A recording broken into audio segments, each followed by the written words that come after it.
Hello friends, GST portal पर अप्रैल 2021 में कुछ नई फंक्शनलिटी को डिप्लॉय किया गया है, जिसके बारे में कि हम इस न्यूज़ में डिस्कशन करेंगे। रेगुलर जीएसटी और टैक्स अपडेट के लिए इस चैनल को सब्सक्राइब करें। फ्रेंड्स, आप टीडीएस, इनकम टैक्स, जीएसटी और अकाउंटिंग सॉफ्टवेयर ऑडिट ट्रेल के साथ कंप्लायंस आसानी से कर सकते हैं। इन सॉफ्टवेयर के डेमो देखने के लिए आप हमें मोबाइल नंबर के साथ ईमेल कर दीजिए taxil@gmail.com पर। फ्रेंड्स, अब आप जैसे ही जीएसटी पोर्टल पर लॉगिन करते हैं तो आप लास्ट 5 रिटर्न्स के पीरियड देख सकते हैं कि टैक्स पेयर के द्वारा कौन सी रिटर्न फाइल की गई हैं। जैसे कि इस केस में टैक्स पेयर के द्वारा जीएसटीआई 1 और जीएसटीआई 3 भी फाइल की गई है दिसंबर पीरियड के लिए। तो आप जैसे ही इन टाइल के ऊपर कर्सर को लेके जाएंगे तो आप डेट भी देख सकते हैं कि किस दिन ये रिटर्न्स फाइल की गई हैं। इसी प्रकार क्योंकि क्यूआरएमपी स्कीम ऑप्ट की गई है, इसलिए मार्च पीरियड के लिए ये रिटर्न फाइल की गई हैं। तो आप यहाँ पे रिटर्न फाइलिंग पीरियड अब आप आसानी से देख पाएंगे।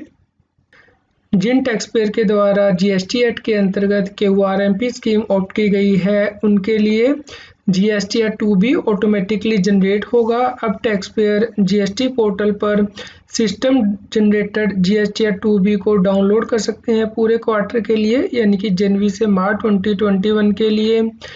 इसके लिए वो पर्टिकुलर मंथ भी सिलेक्ट कर सकते हैं यदि वो मंथली जीएसटीआई 2 को देखना चाहते हैं। जीएसटीआई 2 के 2 सेक्शन होंगे, यानी कि ITC available and ITC not available. ये इस बेस पे आएगा कि सप्लायर ने जो आईएफएफ के द्वारा यानी कि इनवॉइस फर्निशिंग फैसिलिटी के द्वारा जो डिटेल अपलोड की है या जो जीएसटीआई 1 में आउटवर्ड सप्लाई दिखाई है, उसके बेस पे इनपुट एज क्रेडिट रेसिपिएंट को दिखाई देगा। बाय डिफ़ॉल्ट जीएसटीआई 2 भी क्वार्टरली होगा, लेकिन आप पर्टिकुलर मंथ को सिलेक्ट करके ड्रॉप डाउन मेन्यू से ये मंथली भी देख सकते हैं।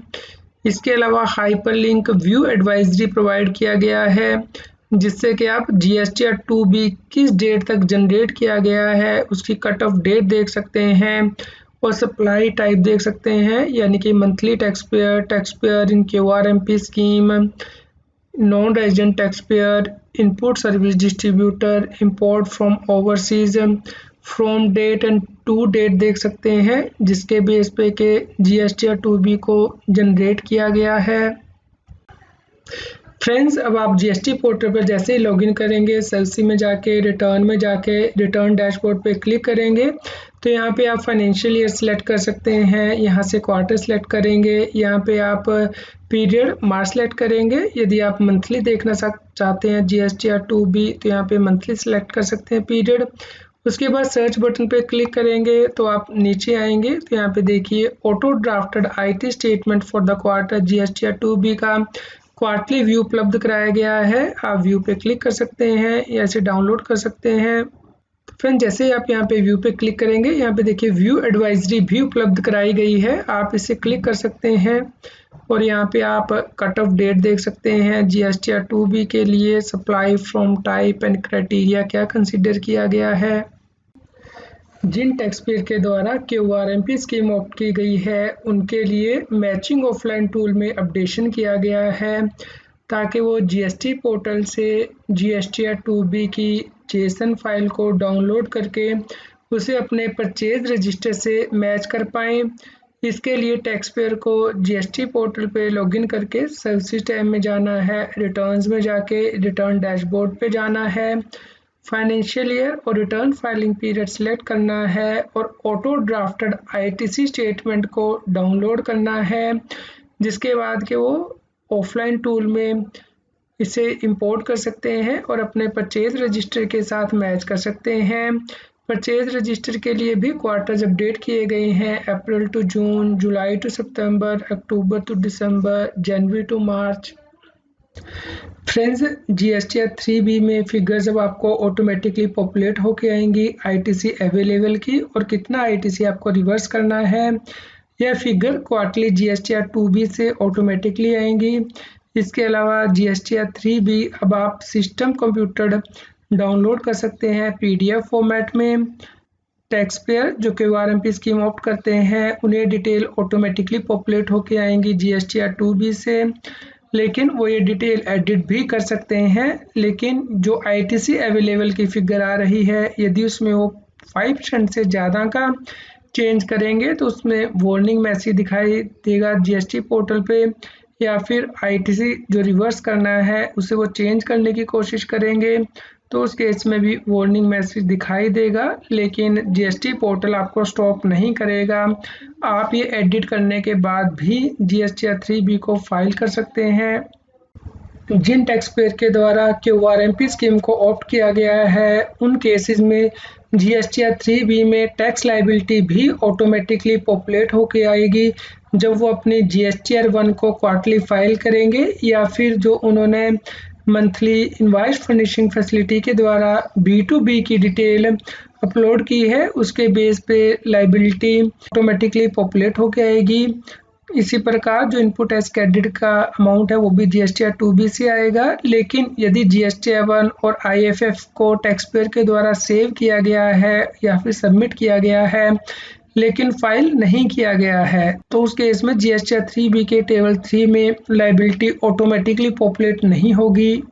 जिन टैक्स पेयर के द्वारा जीएसटीआर 11 फाइल की जाती है, यानी कि यूनिक आइडेंटिटी होल्डर, उनके लिए भी अपडेशन किया गया है। यूआईएन होल्डर को अपनी परचेजेस यानी कि इनवर्ट सप्लाई की डिटेल जीएसटीआर 11 में दिखानी होती थी। अब जीएसटीआर 11 को जीएसटीआर 1 और जीएसटीआर 5 के बेस पे जनरेट किया जाएगा, यानी कि सप्लायर ने जो जीएसटीआर 5 या जीएसटीआर 1 फाइल की है उसके बेस पे डिटेल ऑटोमेटिकली जीएसटीआर 11 में चली जाएगी ताकि यूआईएन होल्डर आसानी से अपना रिफंड क्लेम फाइल कर सकें। इससे पहले जीएसटी पोर्टल पर कुछ एडिशनल फैसिलिटी को उपलब्ध कराया गया था, यानी कि जो व्यक्ति क्यूआरएमपी स्कीम को ऑप्ट करते हैं और वो क्वार्टरली फ्रीक्वेंसी पे जीएसटीआर 3B को फाइल नहीं करेंगे तो उस केस में जीएसटी पोर्टल के द्वारा automatically system generator notice GSTR 3A में इशू कर दिया जाएगा। जो व्यक्ति जीएसटी की कंपोजिशन स्कीम ऑप्ट करते हैं उन्हें जीएसटीआर 9A फाइल करने की आवश्यकता नहीं है। फाइनेंशियल ईयर 1920 एंड ऑनवर्ड्स इस फैसिलिटी को अब डिसकंटिन्यू कर दिया गया है।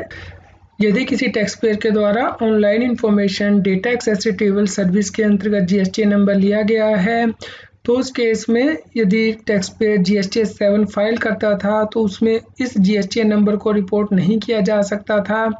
लेकिन अब जीएसटी पोर्टल पे चेंजेस किए गए हैं और अब यदि जीएसटी एक्ट के अंतर्गत OIDAR का TDS काटा गया है तो अब ये जीएसटी नंबर रिपोर्ट किया जा सकता है, और जैसे ही रिसिपिएंट इसे एक्सेप्ट कर लेगा तो उसके बाद ये TDS का क्रेडिट इलेक्ट्रॉनिक कैश लेजर में क्रेडिट कर दिया जाएगा OIDAR सप्लायर के केस में।